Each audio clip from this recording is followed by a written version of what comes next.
everybody, this is Preeti. I am so glad you can join me today. Today I'm going to use this beautiful background dye from Crafty Meraki to create a dry and heat embossed background.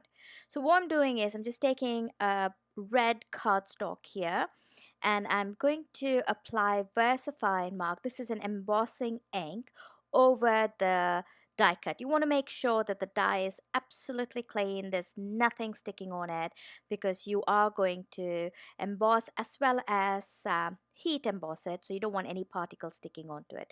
So once I have added the VersaFine Mark ink on it, I'm just going to place this die on my um, cardstock, and I'm going to run it in my machine just like you would run any embossing folder. And here I've finished doing that, and I'm going to remove this red cardstock from this die, and you can see that it's beautifully embossed. And now I'm going to add the gold embossing powder onto this red cardstock. This particular technique would really look good with dark cardstocks, especially. I don't know, white would also look nice, but it won't be as vibrant as it would be on any really beautiful jewel toned dark cardstock. So here you can see I've added the embossing powder, and I'm going to melt it using the heat gun. And you can see that the embossing ink had accumulated in the places where it had debossed, and so the when I added the gold embossing powder in it, it stuck to those places where the ink was, and it creates this beautiful embossed look. And I really loved it. It looks like silk and gold embroidery on it. It looks so pretty. And now I'm going to take this another die set. This is the Love die set from same Crafty Meraki, and I'm going to do some gold dipping technique on it. So for that, what I'm going to do is I'm going to just so I want to make sure that the embossing ink doesn't go in places that I don't want it to go. So I'm just adding a tape underneath the L and the O, just to protect the bottom part of the L and the O. And I'm just going to rub the embossing pad directly from the bottom, and I'm going to do the same thing at the bottom of O and E.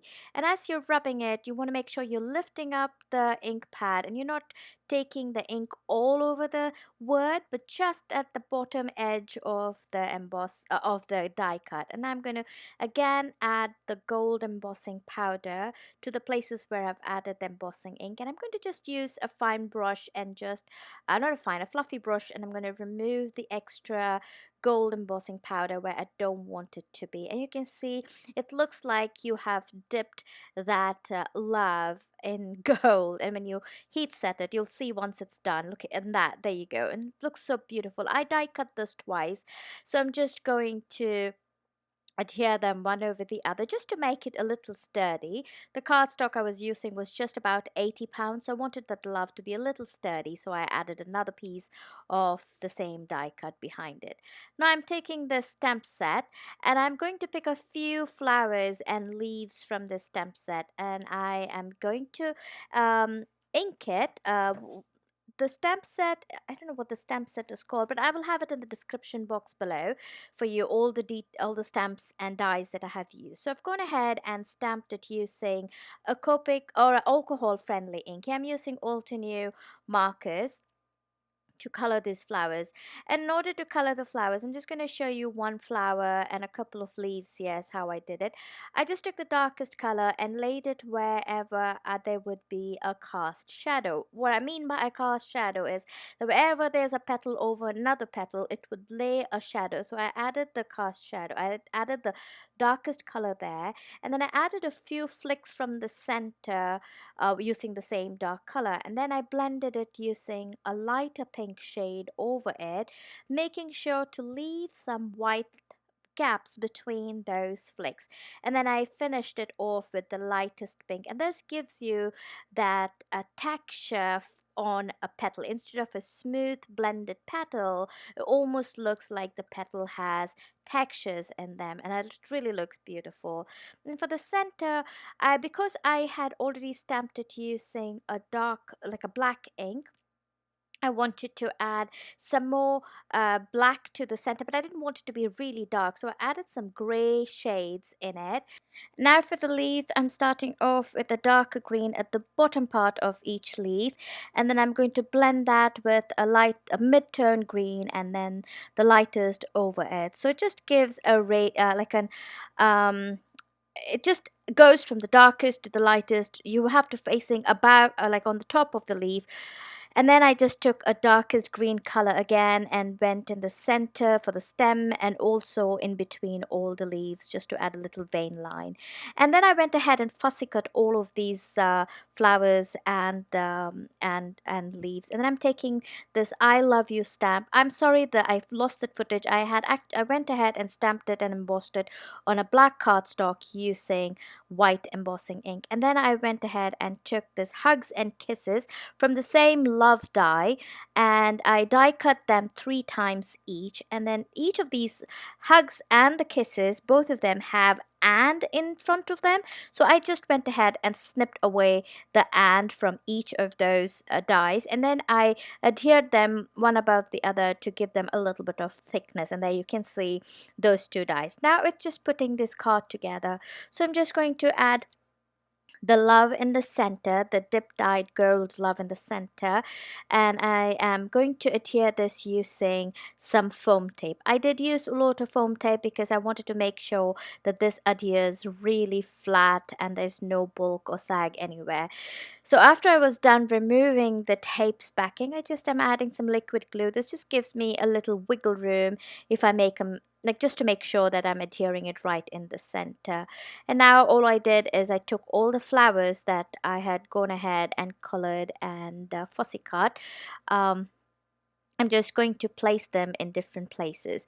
The flowers, I really cut them very close to the line, so I did not leave a white border around it. But for the leaves, because the leaves are quite intricate, it was a little too, it was kind of hard to cut it close to the black line.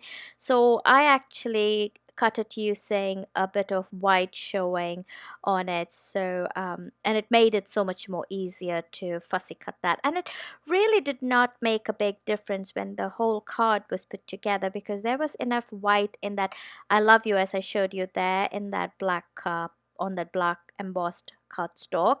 And then I'm also going to place this entire a panel onto a white side folding slimline note card. So really that white showing on the flowers didn't, I mean on the leaves, did not really matter. At the end of it they all look cohesive, and it doesn't get distracted at all. And then I'm just going to add the remaining flowers at the bottom. Again, I'm just using liquid glue wherever I place these flowers and leaves.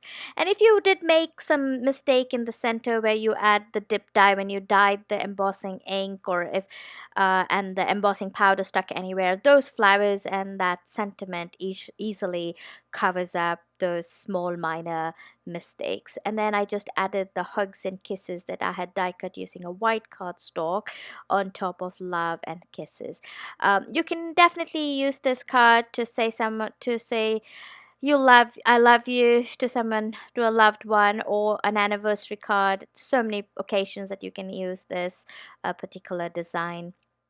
And I hope you really try this dry embossing with heat embossing technique using embossing powders. And then I just went ahead and finished this card with a few gold sequins. I always lay the sequins first. I make the placement right and then adhere it.